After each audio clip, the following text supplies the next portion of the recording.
Hi, welcome. My name is McCluskey, and I'd like to take a few minutes to discuss this whole issue about credentials, how a lot of what a lot of dog behavioralists and trainers are doing, with their educational background or credentials or certain associations they're affiliated with, and how those are being used and exploited basically, and why I really have a different, or probably the right opinion about about when it comes to this whole issue about dog training in general, and why you look at why there's such a mess there about people trying to say there should be a certain standard about dog training.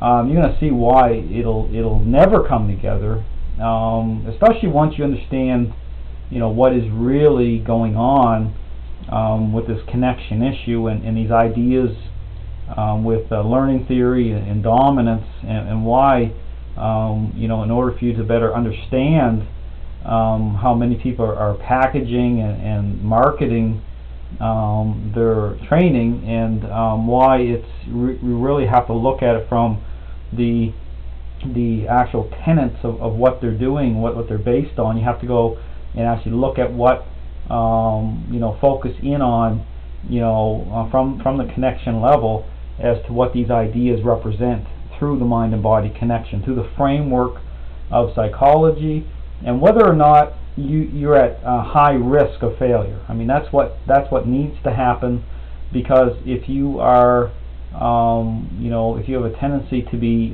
led by somebody's academic background as it pertains to dog training, with what a lot of these academics are doing, then there's a chance you could be deceived. I mean it's a shame that it's come to this, but basically that's what's happening. A lot of these academic trainers are totally misrepresenting learning and dominance, and further, they're taking their academic credentials and they're using them to try to get beyond the high fail rates and problems. And it's all about, it really is, it's all about whether or not the trainer or the dog owner has both feet in nature or not. I mean, that's what it really comes down to. I show very clearly that nature already has certain laws there through strength and weakness. There's a balance. Nature's all about balance, but through this shared connection, that a lot of these ideas, what they represent is weakness.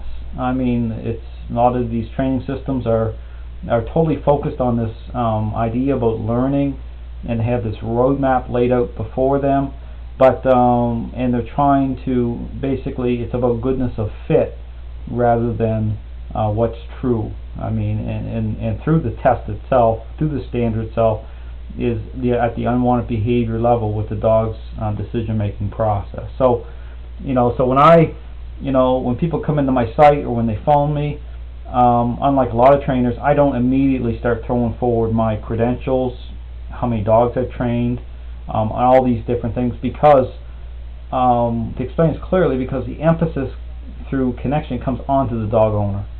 I mean, when you look at the whole issue about guarantees and stuff like that, any trainer that will try to entice you or promote themselves that way is leading you astray. I mean, yes, my system works probably better than almost any system you're going to find out there, because for that very reason, it puts the emphasis where it needs to be, totally onto the dog owner as the agent of change. That's the difference with my system. And in saying that, if I sales pitch it or promote it or push my credentials out, then there's a emphasis is going to fall away from the dog owner that way, and onto beyond them as being the agent of change. So I'm careful with that. Don't get me wrong, I have a lot of experience. I mean, I have a lot of credentials, but I want to make sure that when I'm speaking to the dog owner, that I'm getting them into the right framework so they can be successful. I mean, that's key. I want people to succeed. I don't want people to fail.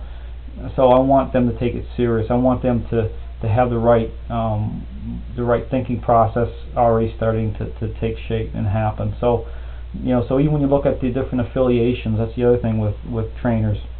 You'll see them saying they're with the Association of Positive Pet Trainers, or with the No Force really got to look at that stuff, because what a lot of times what that represents is from connection level, they're taking these ideas about learning theory and putting them or elevating them up into such a high level that that they're failing to achieve role change. They're putting dogs and owners at high risk of failure, because what they're doing is they're exploiting these ideas. They're taking them beyond what they're intended to be, and they're not looking at both mind and body connection, not looking at the dog's decision-making process the way it needs to be looked at through the unwanted behavior level. And this is where these ideas of calming signals come from. So I'd really recommend you totally reject that. I mean, and if you hear words like positive reinforcement, clickers, food, trainers, no force training, yeah, that might sound great, and it might look great from the surface, from appearances, but you have to test it. It's got to meet the standard and test. And a lot of times these systems are putting dog owners at high risk of failure. They really are. And these trainers that are doing this, they're trying to get around certain issues. What they're doing is, and they're taking success, which I show, it's like the domino effect. I mean, you go in there, it's all about how you think anyway. And they're trying to showcase it like a brand new used car out in the front car dealership with a nice coat of wax on it.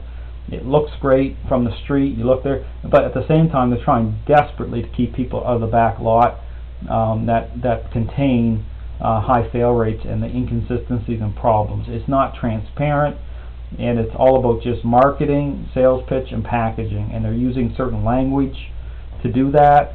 And so, you know, but as a dog owner in need of help, you may not see it, but I just want to really put it out there. You really have to be aware. You got to really ask the right questions, and you got to be able to step back and see it from this connection level. So again, when it comes to credentials or how people use credentials, you know, there's a big problem with that, and I'm very careful with that because I know how that dynamic needs to happen. I know the emphasis that needs to take place, and I really am all about helping people.